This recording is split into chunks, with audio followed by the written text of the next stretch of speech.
তোমাকে পেয়ে আমি সব থেকে খুশি, জানো।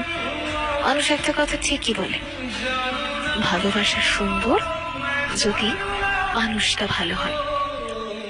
আমি সে মানুষটাকে পেয়েছি, বড্ড খুশি আমি। ফ্ল্যাশব্যাক। হ্যালো এভরিওয়ান, তোমরা কেমন আছো? আশা করি ভালো আছো। তো আমি এইভাবেই ফার্স্ট টাইম ভিডিও বানাচ্ছি, তো কেমন লাগছে আমি নিজেও বুঝতে পারছি না। তোমরা কমেন্টে অবশ্যই জানাবে।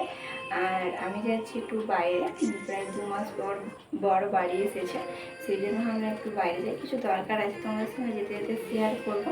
তোমরা স্কিপ না করে পুরো ভিডিওটা দেখতে থাকো। কী বলবো ভেবে পাচ্ছি না। তো যাই হোক, চলো তোমাদের সঙ্গে এটাই শেয়ার করছি। কী বলবো না বলবো, এই ফার্স্ট টাইম তো নার্ভাস হয়ে যাচ্ছি। এর আগে কী বলো তো, আমি মানে ভিডিওর পিছনে কথা বলেছি, মানে ভয়েসে কথা বলেছি, সেই জন্য এইভাবে কখনোই কথা বলিনি। তোমরা একটু আমাকে। আর জানো তো, এই শাড়িটা আমার 5 বছর আগেকার শাড়ি, কারণ ফার্স্ট যখন আমার অ্যানিভার্সারি হয়েছিল তখন আমার বর আমাকে এটা গিফট করেছিল, তা আবার অনলাইন থেকে নিয়েছিলাম। কেমন লাগছে অবশ্যই কমেন্টে জানাবে। শাড়িটা ভালো কি খারাপ কমেন্ট আমাকে অবশ্যই জানাতে ভুলবে না। তো রেডি হওয়ার পর দেখছি এত ঝমঝমিয়ে বৃষ্টি এসেছে।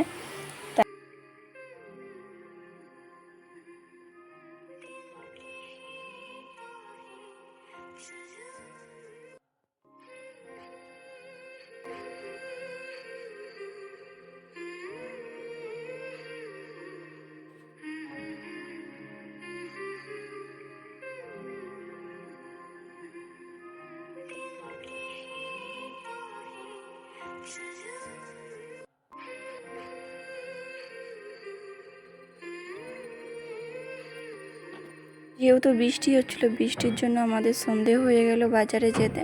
তো যেহেতু আমার ছেলের কিছুদিন পর বার্থডে, মানে 15ই আগস্ট বার্থডে, সেই জন্য আমরা গেছিলাম কেকের অর্ডার দিতে। আর আমি প্রায় গেছিলাম 2 থেকে আড়াই মাস পর পার্লারে। আমরা আর পার্লার থেকে গিয়েছিলাম কেকের দোকানে অর্ডার দিতে। তারপর যেহেতু অনেকটা সময় কেটে গেছিলো, আর তাছাড়া বৃষ্টি পড়ছিল, সেই জন্য আর কোথাও যেতে পারি না, আর কিছু খেতেও পারি না। সেই জন্য সোজা এসেছিলাম কেকের অর্ডার দিয়ে বাড়িতে।